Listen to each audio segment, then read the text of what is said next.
Bible says, blessed be the Lord that has given rest unto his people Israel, according to all that he had promised. The way God blesses a people is by giving them promises.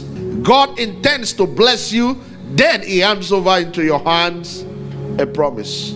A promise helps you to look ahead to the possibilities in God. When God wanted to bless Abraham, he gave him a promise. Mention it. All the things we claim today. Say, I claim this for my life, I claim this. They were actually promises written to certain individuals in God's word, which they then documented. They took note of their promises and they documented them to manage their expectation. Those promises gave them hope. Those promises gave them light. Those promises gave them something to hold on as they expect great things in life.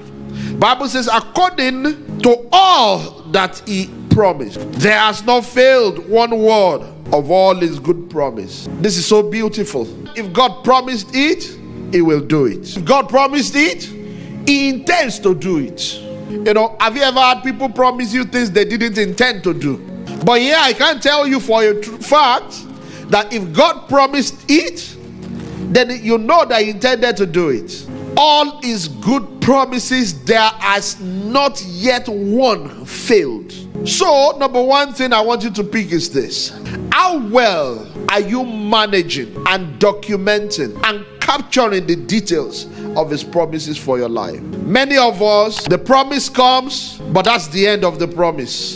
The things he said to you when you were on campus, the things he said to you when you were waiting on him, the things he said to you the other time you fasted, you attended a prophetic meeting and a word of the Lord came to you. How well are we managing this? You know, many times before crisis, God sends the light so that it can be our guide during our crisis. When we forget the light, we go through the crisis in darkness. But when we remember his word, you say, like Daniel, 70 years have been determined upon your people. Lord, it's already 70 years. Let the crisis end. God's promise bring light during crisis. God's promise form an area of hope you can hold on to. Lord, you promised in your word that you will do this for me. You even showed it to me. I have not seen it yet. God's promise becomes a prayer point, knowing that it cannot fail. It's already been said. God said you will not die young. Therefore, if for any reason you find yourself sick, you say, Lord, you have promised me that you will be with me till old age. Therefore, I know that I am rising up from this bed of affliction. What has God promised you?